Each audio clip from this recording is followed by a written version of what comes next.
Merhaba arkadaşlar. Bugün sizinle beraber krat şeritler kullanarak bu çantayı hazırlayacağız. Siz de tercihinize göre iki farklı renk kullanabilirsiniz. Kraft şeritleri inceltmek için önce bıçak yardımıyla küçük bir kesik atıp daha sonra araya yine küçük bir kraft parça tutarak bu şekilde ikiye ayırabiliyoruz. Kullandığımız kraft şeritler 1,5 santim genişliğindeler ve üzerinde 12 adet çizgi var. Yarıya bölerken de 6 olacak şekilde ikiye ayırdık.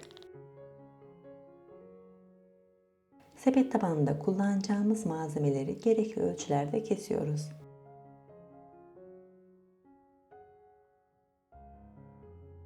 Bu sepeti hazırlarken bir miktar mandala ihtiyacımız olacak. Biz çelik mandal kullandık. Ahşap, plastik fark etmez. Evde ne bulursanız onu kullanabilirsiniz. Ekstradan bir bıçağa, bir makasa ve tutkal sürebilmek için plastik bir bıçağa, kaşığa veya bir tahtaya ihtiyacımız olacak.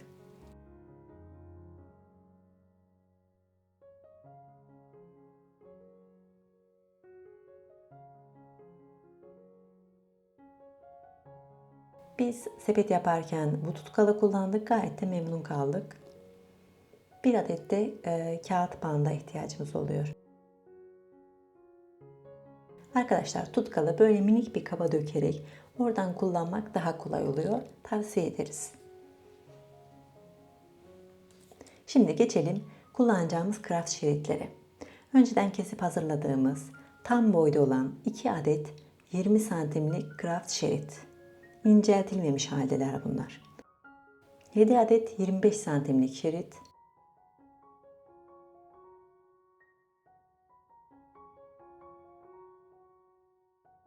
Burada 8 adet 70 santimlik yarıya bölünmüş şeritlerimiz var.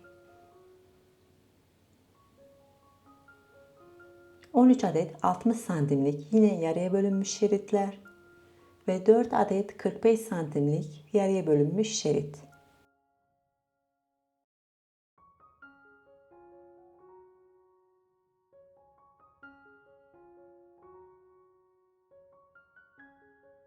İlk aşamada bu iki 20 santimlik şeritle başlıyoruz.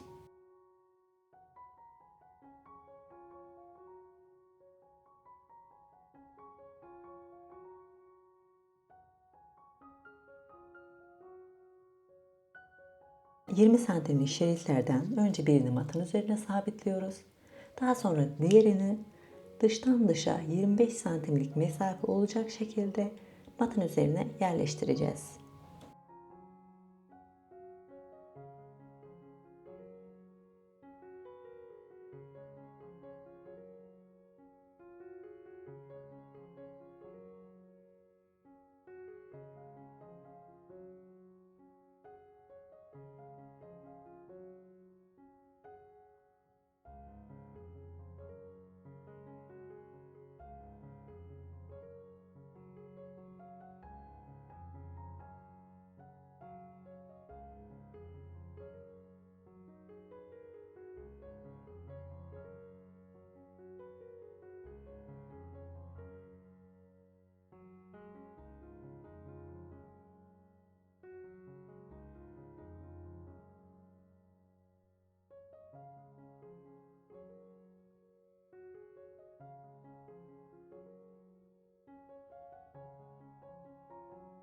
Şimdi 7 adet 25 santimlik şeritlerimizi kullanacağız.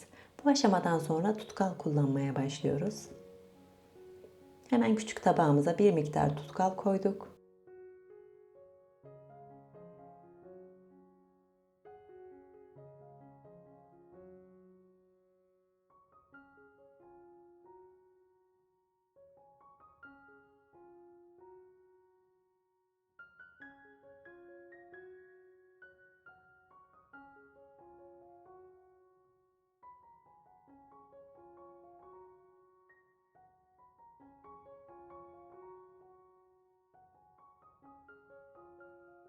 İlk şeridi yapıştırırken yukarıdan en az birer santim boşluk kalmasına dikkat edin.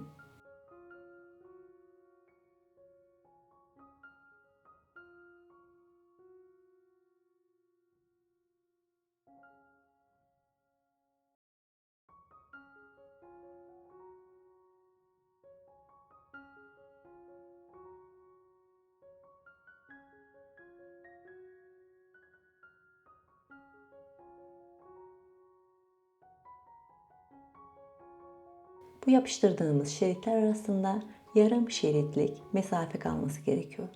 Onun için ikincisini yapıştırırken araya yarıya bölünmüş şeridi geçici olarak yerleştirip ölçü alıp ikincisini o şekilde yapıştırıyoruz.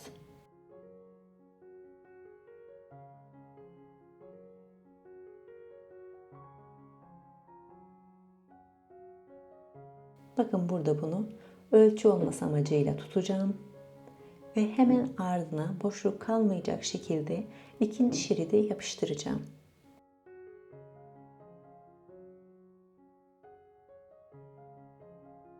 Bu şekilde devam ederek 7 şeridi de buraya yapıştırıyorum.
Şimdi 8 adet 70 santimlik yarıya bölünmüş şeritlerimizi arada bıraktığımız boşluklara en alta ve en üste yapıştıracağız.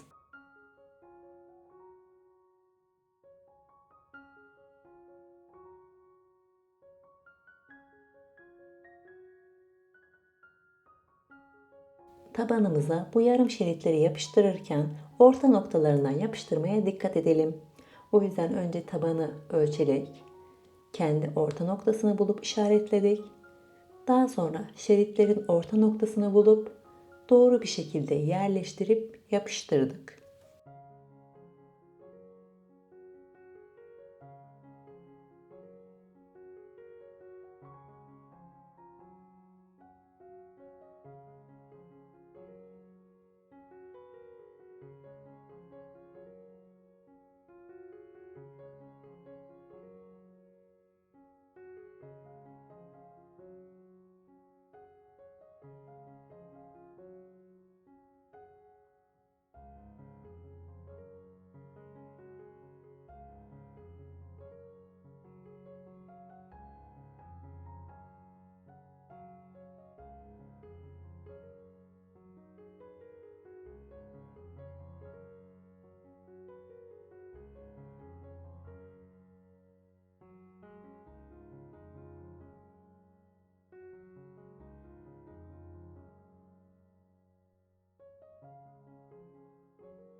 ...70 santimlik şeritlerimizin orta noktasını bu işaretlerle denkleştirip tabanımıza yapıştırıyoruz.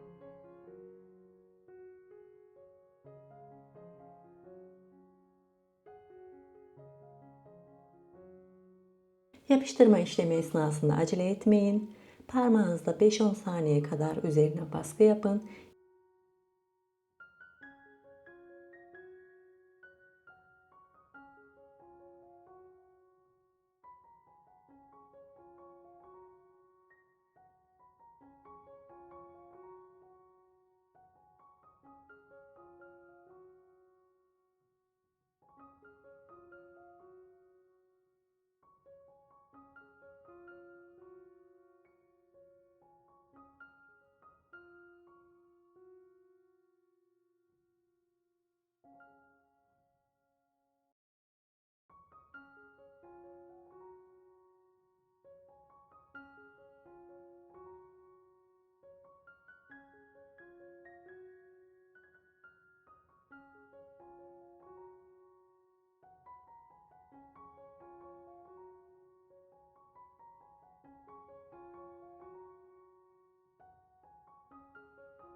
Hem yukarıda hem aşağıda fazla kalan bu kısımları makas yardımıyla keserek çıkarıyoruz.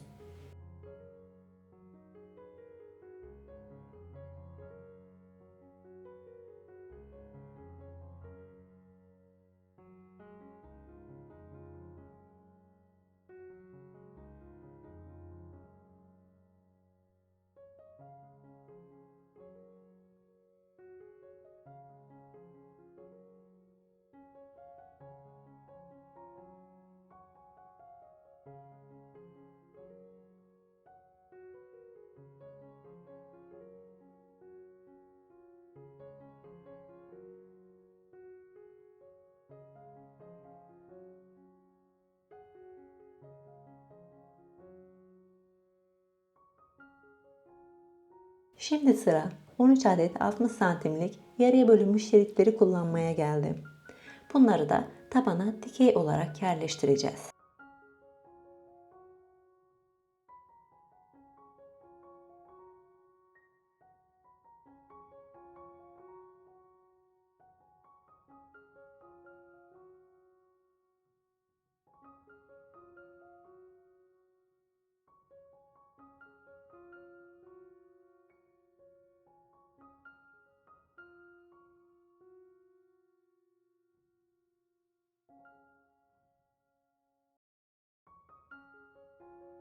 Bu şeritlerden 2 tanesini orta noktalarından tabanın da yine ortasını ölçerek sağa ve sola yapıştıracağız. Diğer 11 adedi ise bir alt bir üst içinden geçirerek tabana yerleştireceğiz.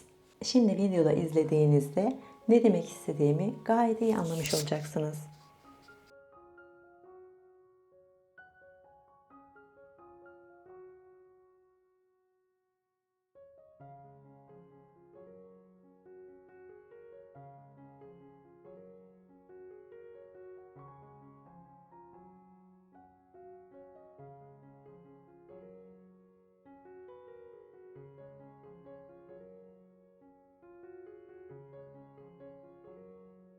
Bakın burada tabanın ortasını buluyorum.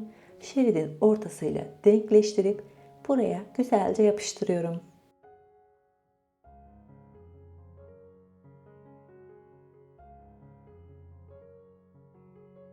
Parmağımızla 5-10 saniye burada baskı uyguluyoruz.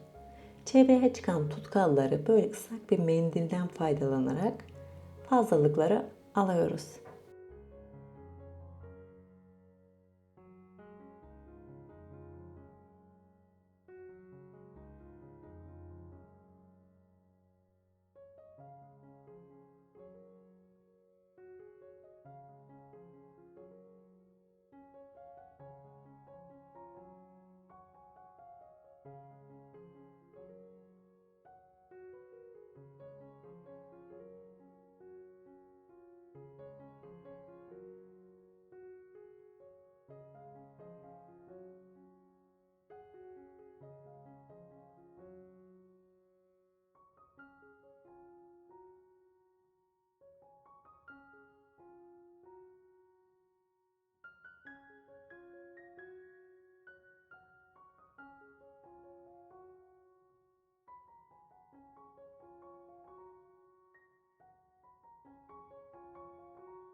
son yerleştirdiğimiz bu şeritlerin her iki yöne doğru da uzunluklarının aynı olması için ölçerek burada düzeltiyoruz.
Ölçüleri düzelttikten sonra her şeridi son sırayla olan temas noktasından tutkalla yapıştırıyorum.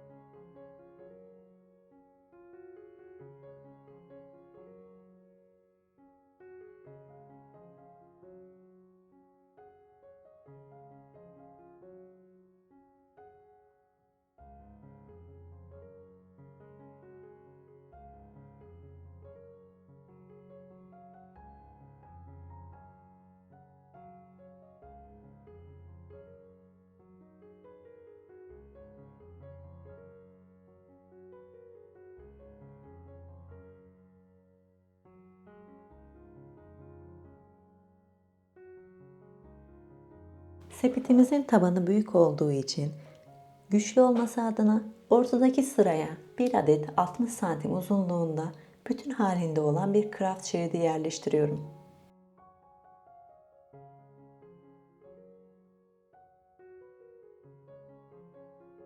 Bu aşamaya kadar kullandığımız kraftlarda bütün halinde olan kraftlar 12 çizgi, 12 sıradan oluşuyordu. Yarıya böldüklerimizde doğal olarak 6 sıradan oluşuyordu. Ama bize bu aşamada daha ince şeritler gerekiyor.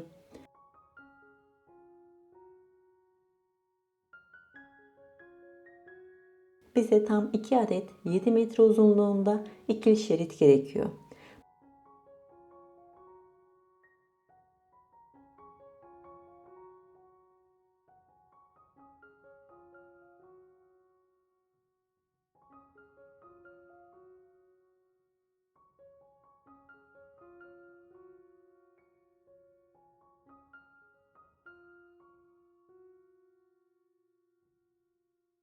İki adet ince şeridi de bu şekilde tutkallayıp başlangıç noktalarına yapıştırıyorum. Siz bu ikili şeritleri bütün halde yani 7 metre olarak hazırlayabilirseniz tek de kullanıp bunu bitirebilirsiniz. Ama diyelim ki 7 metre ayarlayamadınız, 4'er metrelik malzemeniz çıktı. Bu durumda da bir sorun yok. Bittiği yerden ekleme yapmak gayet kolay oluyor. İlerleyen kısımda size bu ince olan şerit bittiğinde nasıl ekleme yapabileceğimizi göstereceğim.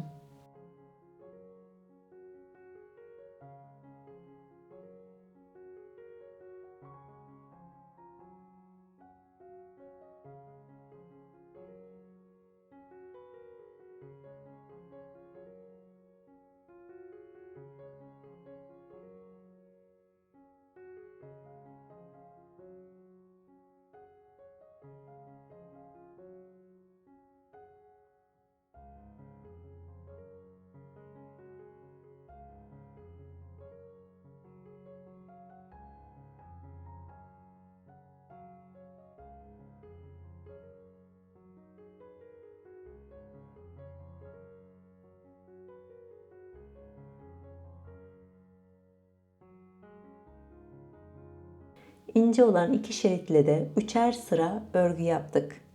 Yani toplam 6 sıra örgü yapmış olduk. Bu aşamada bekliyoruz ve 4 adet 45 santimlik yarıya bölünmüş şeritleri tabanımıza dahil ediyoruz. Bunun için şeritlerimizi orta kısımdan bu şekilde eğip hem birbirlerine hem de tabana yapıştırıyoruz.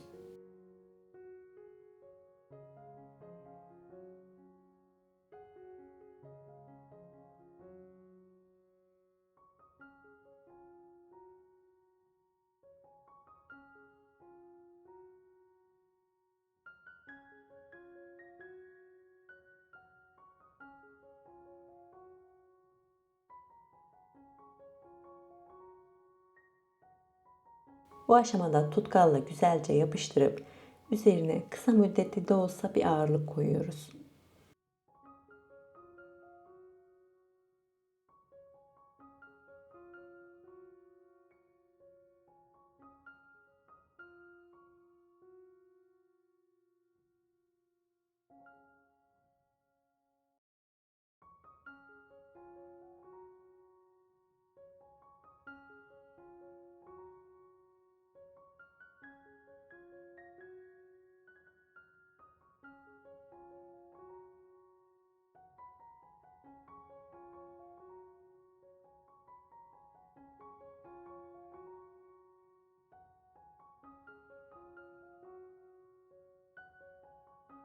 Köşelere bu şeritlerimizi ekledikten sonra 2 adet ince şeritlerimizle üçer tur daha örgü yapacağız.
Toplam 12 tur olana kadar devam ediyoruz.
Burada toplam 12 turu tamamlamış olduk. İkili ince şeritlerle olan örgümüz tamamlandı. Bu aşamadan sonra sepeti yukarı doğru kaldıracağız.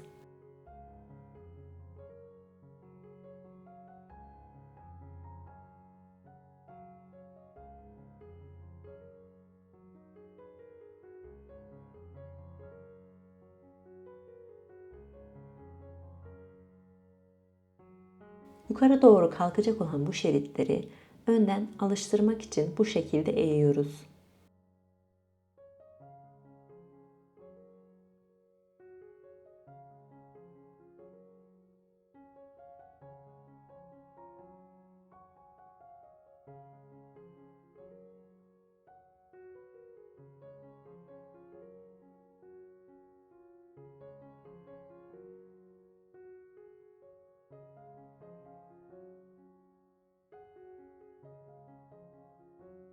Sepetin alt kısmında kırmızı desenimiz mevcut.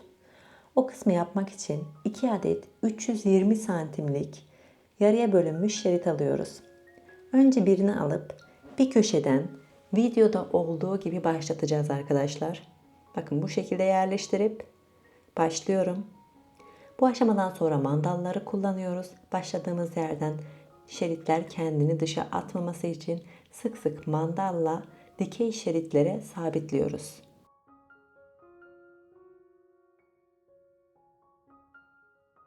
İlk şeridimizi başlattığımız noktanın tam çaprazından aynı şekilde diğer şerit başlayacak.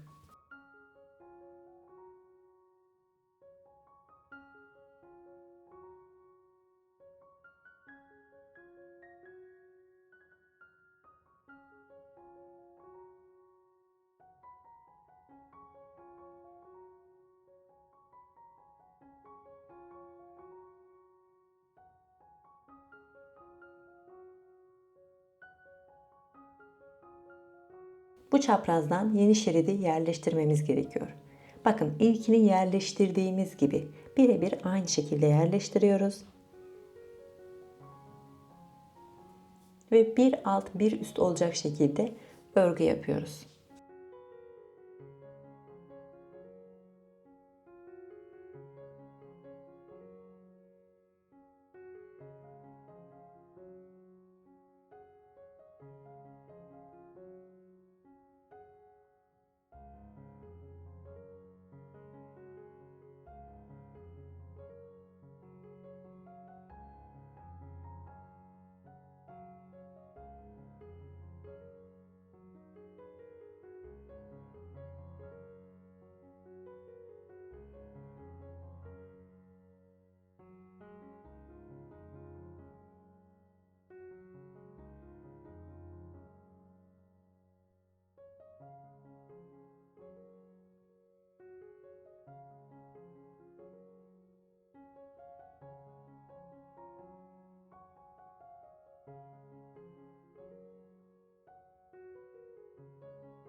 Bu aşamadan sonra her tarafta toplam 6 sıra olana kadar kırmızı şeritlerimizle örmeye devam ediyoruz. Şeritlerden biri gidiyor, diğeri ardından onu takip ediyor olacak.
Bakın burada olduğu gibi şeritler kendini yukarı ve dışa doğru atmaya çalışıyor.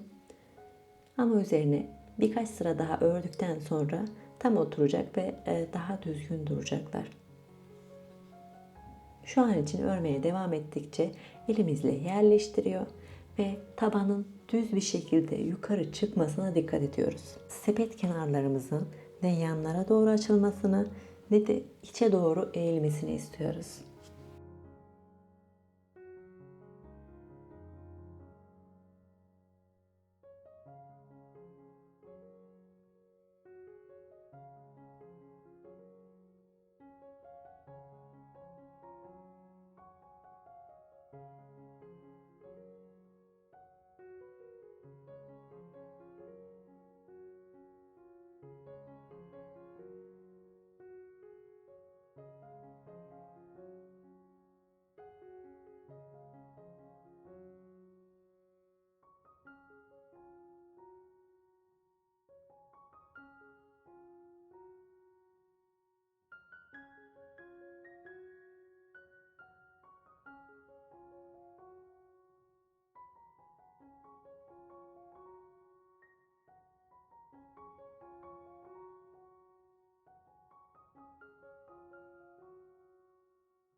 Şeritlerin birbiri arasındaki mesafenin en altla en yukarıda da aynı kalmasına dikkat edin.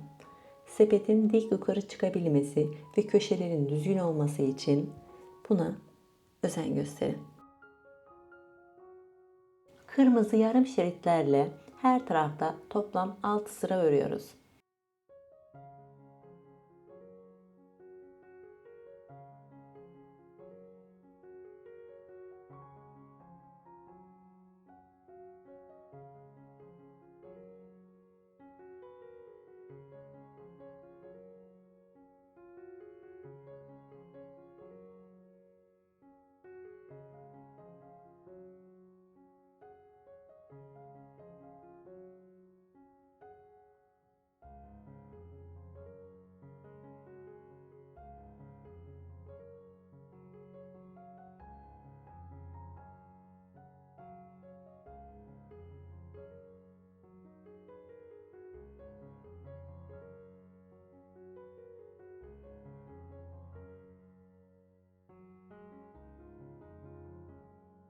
İlk şeridimizle örgüye bu köşeden başlamıştık. O yüzden bu şeridi de yine başladığı yerde bitirmemiz gerekiyor. Ama başladığı sıranın hemen arkasında kesip bitirmiyorum. Biraz daha uzun tutup bir ya da iki sıra fazladan örüyorum. Nedeni ise bundan sonra devam edeceğim şeritle bunun üzerinden bir iki sıra beraber devam edip daha sağlam bir geçiş yaratması. Bu şeritle de diğer çapraz köşeye gidip bitiriyoruz.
Yine bakın diğer tarafta olduğu gibi tam bittiği yerde değil, birkaç sıra sonrasında kesiyorum.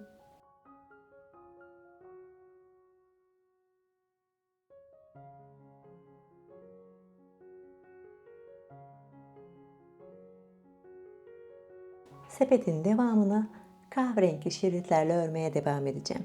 Yine yarım şeritler kullanıyoruz.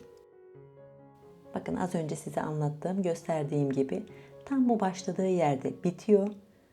Bittiği yerde kırmızının üzerine kahverengi şeridimi yerleştiriyorum. Kısa mesafe beraber gitmiş oluyorlar.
Sepeti yukarı doğru örgüsünü bitirene kadar bu şekilde devam ediyoruz. O yüzden bu kısımları biraz hızlı geçip kapanışa başlayacağız.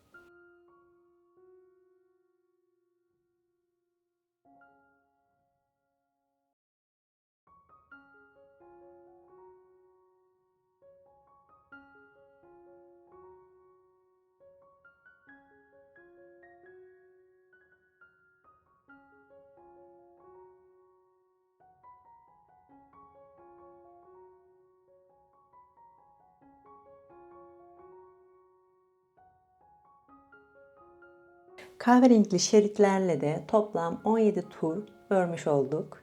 Bu örgü aşaması tamamlanmış oldu arkadaşlar. Şimdi her tarafını metre ile ölçüyorum. Yükseklikler birebir aynı olması lazım. Burada görüyoruz 17,5 santim. Diğer köşeyi de kontrol ediyorum. Burada da 17,5 gözüküyor. Buraya geldim. Burada 17,5'tan fazla, neredeyse 18 olmuş.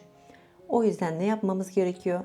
Bakın yavaş yavaş şeritleri aşağı doğru iterek aralarındaki boşluğu yok ediyorum. Zaten birbirlerine tam oturduğunda her tarafta ölçü aynı olması gerekiyor.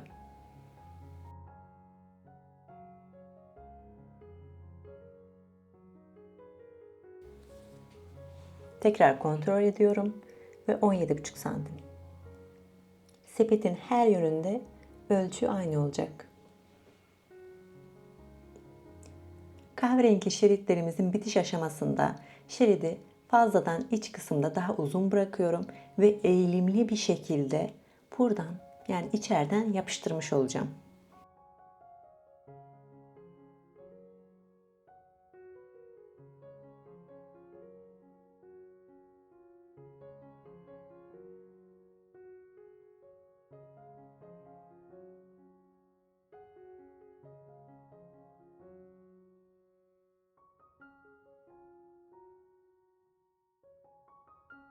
Bakın burada ince bir eğim var. Eğimle onu yapıştırmış oldum.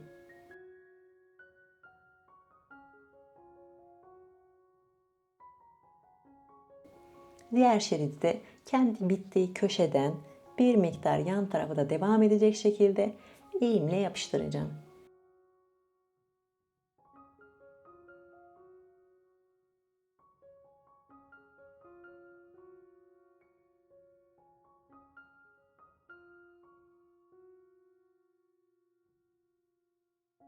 Evet, şimdi kapanışa geçiyoruz. Sepetin üst kısmı kırmızı renk olacak. Önce küçük bir parçayla ölçü alıyorum. Şeridi sepete tam gelecek şekilde yerleştiriyorum. Daha sonra kırmızı şeritten iki sıra, iki çizgi boşta kalacak şekilde dikey şeritlerin üstten kesiyorum.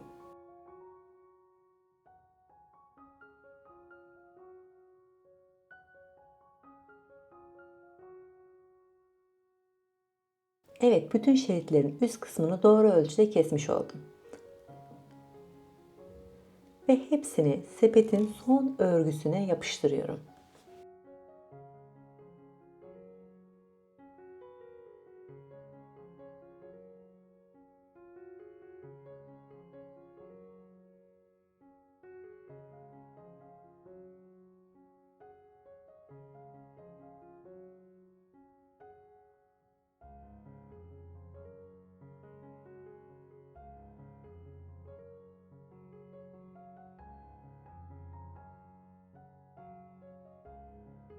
Bu işlem tamamlandıktan sonra bir adet 110 santim uzunluğunda bütün halde kraft şerit alıyorum.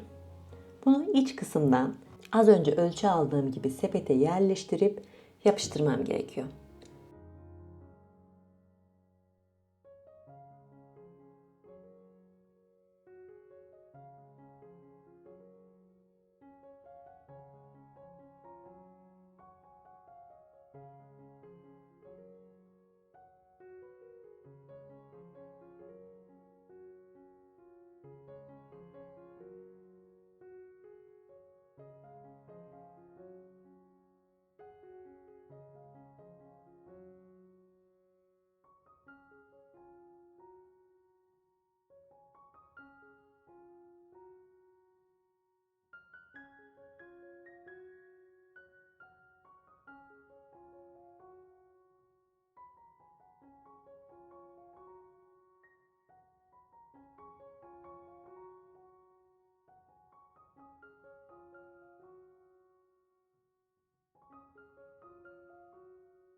Parmaklarımızda bu şekilde sıkıştırarak birbirlerine tam geçmesini sağlıyoruz.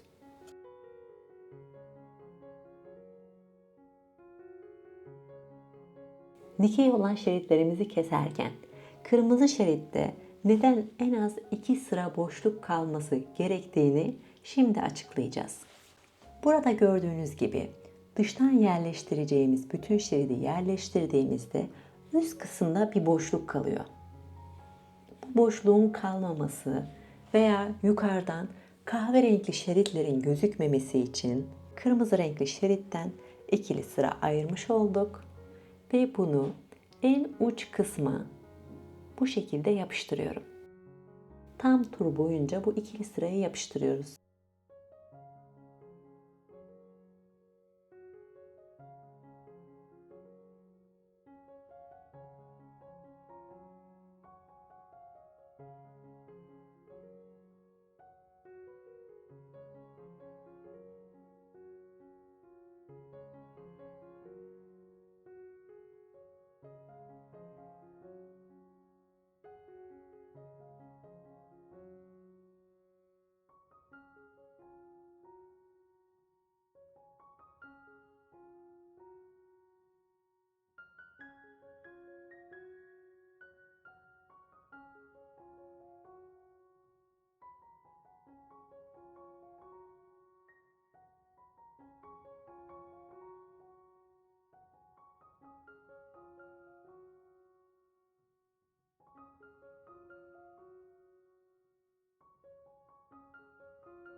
Şimdi dış kısımdan yapıştırmak için 1 adet 215 santim uzunluğunda bütün halde kırmızı şerit aldık.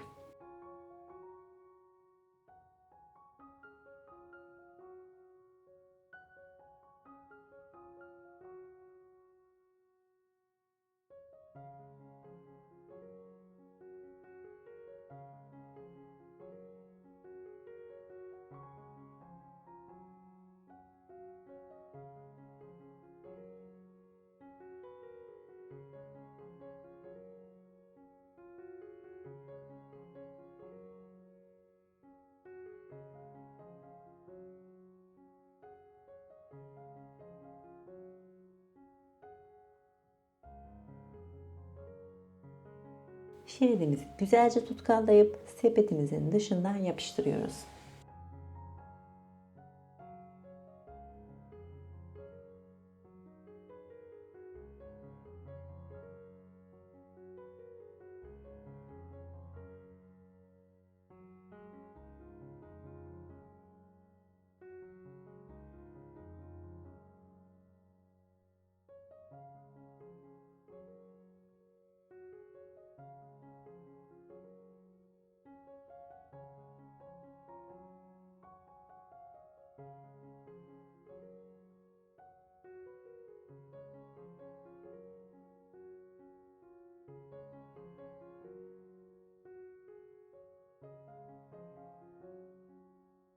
Bu yapıştırma işlemlerini yaparken kesinlikle acele etmeyin.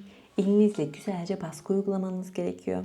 Biz bu aşamaları sepette çok hızlı yapıyormuşuz gibi gözükebilir. Ama aslında öyle değil.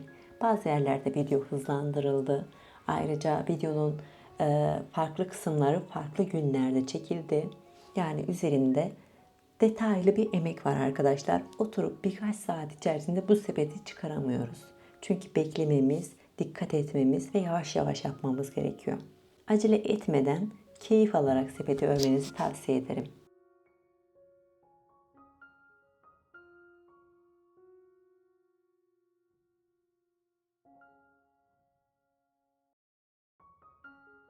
Yapıştırma işlemini tamamladıktan sonra bakın şu köşelere özellikle dikkat ediyoruz. Elimizle bu şekilde düzeltiyoruz köşeleri.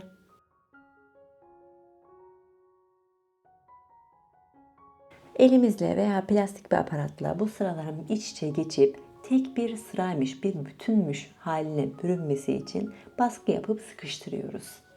Tutkal değdikten sonra bu kraftlar biraz yumuşamış oluyorlar.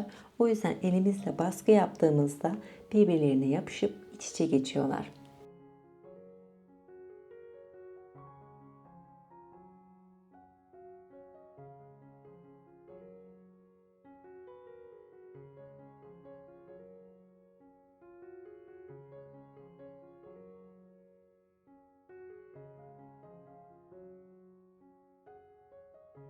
İki adet 80 santim uzunluğunda tam halde kraft şeritler kullanıyoruz.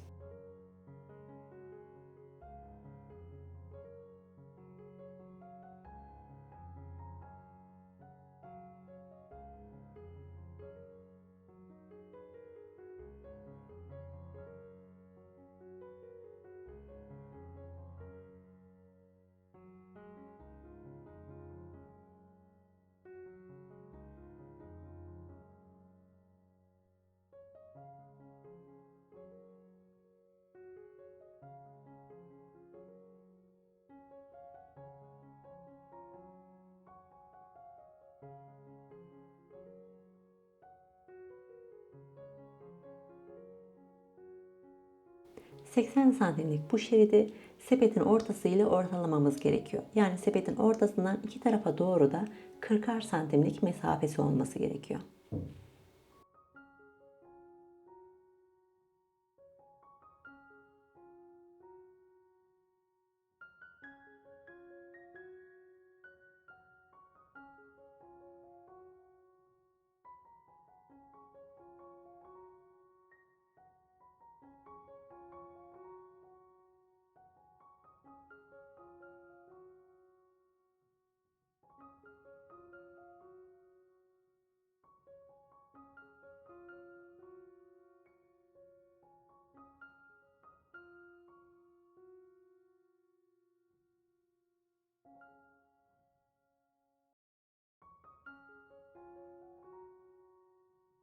Şimdi bu şeritleri yana doğru geçirmeye devam ediyoruz.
Kırmızı renkli 4 adet 20 santim uzunluğunda yarıya bölünmüş şeritte kullanacağız.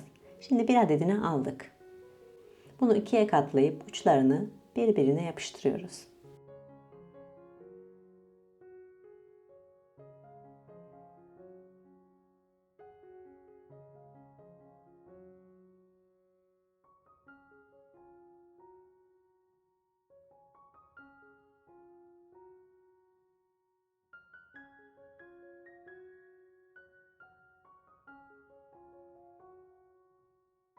Önce yarım şeridi yerleştirdim. Daha sonra üzerinden tam şeridi içe doğru takacağız.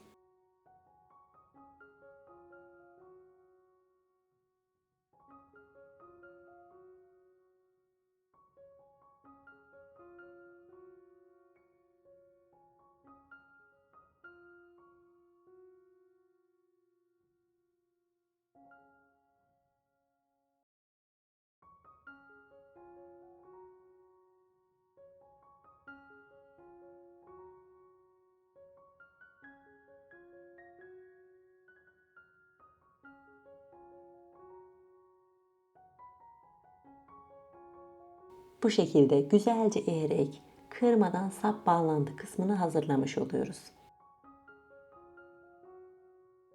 Bir kalem veya videoda olduğu gibi bizden destek alarak bu kısmı yuvarlayabilirsiniz.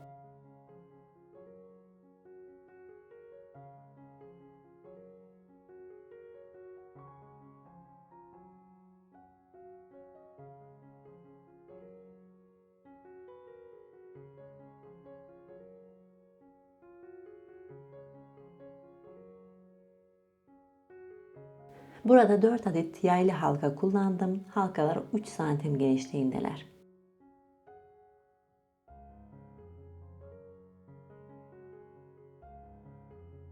Şimdi sapın kendisini yapmak için 4 adet 110 santimlik kraft şerit kullanıyorum.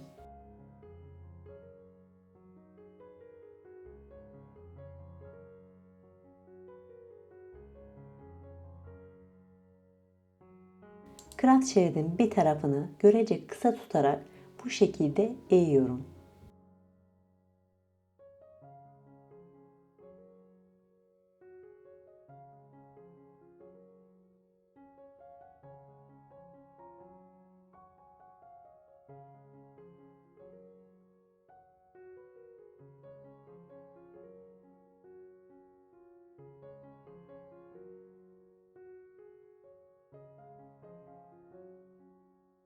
Şimdilik mandal ile tutturuyoruz. En sonunda bunları yapıştıracağız.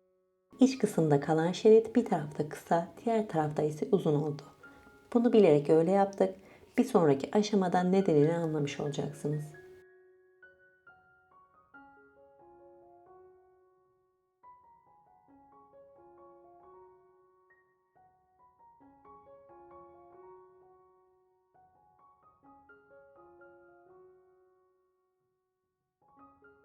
kulp yaklaşık olarak böyle olacak.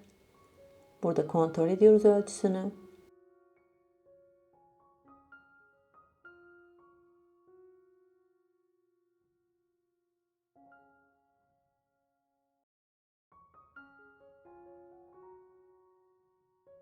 Şimdi yapıştırmaya geçiyoruz.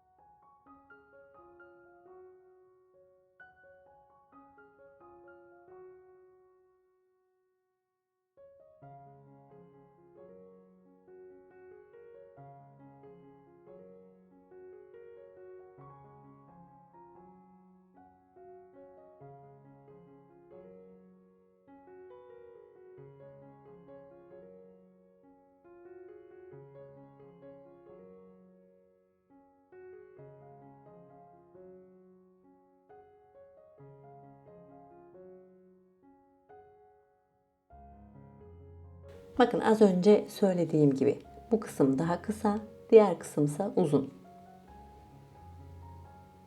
Şimdi ikinci tur ekleyeceğim olan kraft şeritte ise bu işlemi tamamen aksi yönde yapmış olacağım. Bu şekilde daha sağlam olacak. Bakın bu sefer bu tarafta, sol tarafta alttan gelen şerit daha uzun, sağ tarafta kalan ise daha kısa olacak. İlkinde yaptığım gibi önce mandal ile tutturup daha sonra yapıştırmaya geçiyorum.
Şimdi sıra son aşamada sepet kulbu üzerini sarma aşaması. Bunun için bir adet 8 metre uzunluğunda iki çizgiden oluşan şerit kullanıyoruz. Sepet kulpunun tam ortasına kullandığım bu ince şeridin ortasını yerleştirerek bir yöne doğru sarmaya başlıyorum. Burada orta kısımdan başlamamın nedeni 8 metrelik şeridi sağa sola döndürme zorluğunu yaşamaktansa 4 metreyi döndürerek daha kolay yapmak istemem.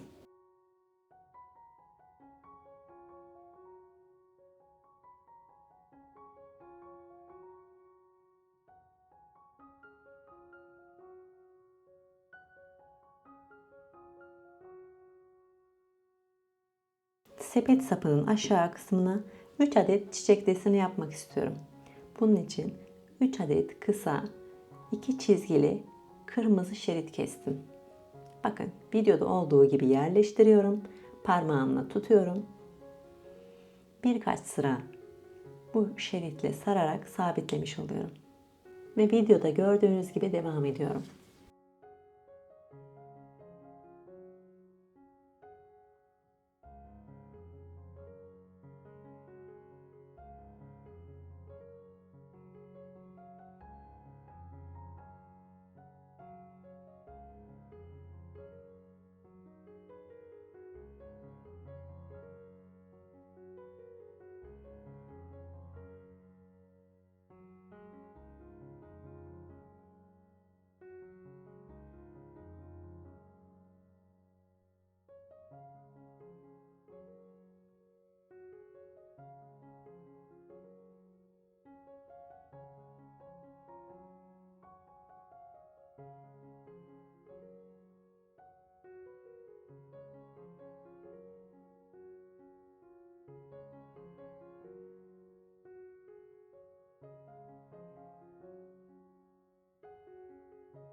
Bu sepetin videosunu güzel ve detaylı çekebilmek için inanın çok uğraştık.